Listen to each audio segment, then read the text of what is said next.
გუშინ გადმოეგზავნა საქართველოს სტრასბურგიდან წერილი, რომლითაც ევროსასამართლო კრძალავს სადიკოვის ექსტრადაციას აზერბაიჯანში. ახლა ყველაფერი დამოკიდებულია ანდრი ოხანაშვილზე, იუსტიციის მინისტრზე, რომელმაც უნდა მიიღოს გადაწყვეტილება, ჩაეწერება თუ არა საქართველო იმ ქვეყნების სიაში, რომლებიც არასრულებენ ევროსასამართლოს გადაწყვეტილებას და ასეთი ქვეყნებია ბელორუსი და აზერბაიჯანი ამ ეტაპამდე. აზერბაიჯანმა მიიჩნია, რომ სადიკოვის სტრასბურგმა მიიჩნია, რომ სადიკოვის აზერბაიჯანში დაბრუნება მისი სიცოცხლეს საფრთხეს შეუქმნის და შესაძლოა ის წამებით სიკვდილისთვის გაწიროს ალიევის რეჟიმმა.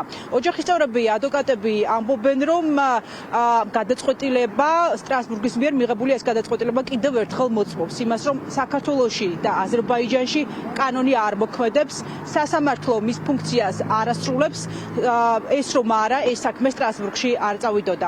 ოჯახის წევრები კიდევ ერთხელ მოუწოდებენ საქართველოს ხელისუფლებას, რომ მიიღოს მხედველობაში ევროსასამართლოს ეს გადაწყვეტილება და მაისის თვეში, იმ დროს, როდესაც 9 თვიანი წინასწარი საექსტრადაციო პატიმრობის ვადა ეწურება სადიკოვს, არ გადასცეს აზერბაიჯანს.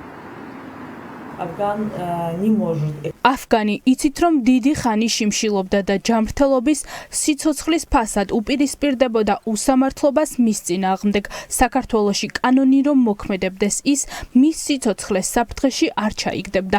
სამწუხაროდ საქართველოს აზერბაიჯნის მსგავსად დიქტატორული რეჟიმი მართავს. ალიევი და ივანიშვილი ორივე დიქტატორია. აზერბაიჯანში კრიტიკული და თავისუფალი ჟურნალისტი პრაქტიკულად აღარ დარჩა. ყველა დააკავეს. ასე ხდება საქართველოშიც.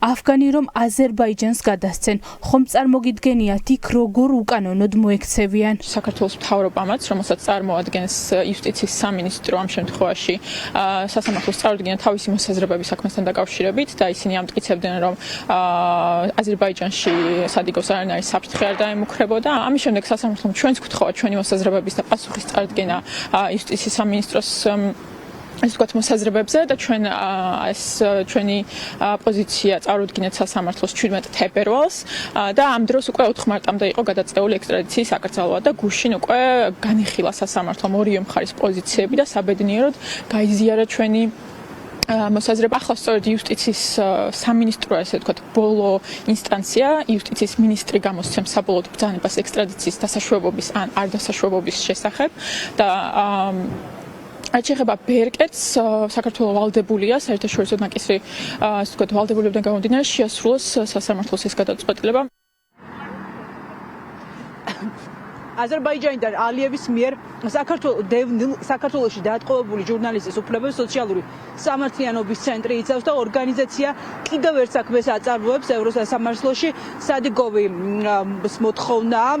სადიკოვის საქართველოს წინააღმდეგ მოთხოვნა არის ის, რომ შეაფასოს ევროსასამართლომ როგორ დაირღვა აზერბაიჯანელი ჟურნალისტის უფლებები. საქართველოში როგორ ეთქვა მას უარი ტოვლის სტატუსზე, თავშესაფარზე, საერთაშორისო დაცვაზე, წარმოებაში აქვს მიღებული ევროსასამართლოს ეს განაცხადი და ჯერჯერობით ადვოკატებს პასუხი არ გადმოგზავნიათ. მაისის თვეში ეწურება წინასწარი 9 თვიანი საექსტრადაციო პატიმრობის ვადა სადიკოვს და როგორც მოგიყევით, ყველაფერი ახლა არის იუსტიციის მინისტრზე დამოკიდებული. დაემორჩილება თუ არა ევროსასამართლოს იმ დავალებას, რომლითაც ევროსასამართლო სტრასბურგმა აკრძალა კატეგორიულად აზერბაიჯანელი ჟურნალისტის აზერბაიჯანში ბაქოში ექსტრადირება.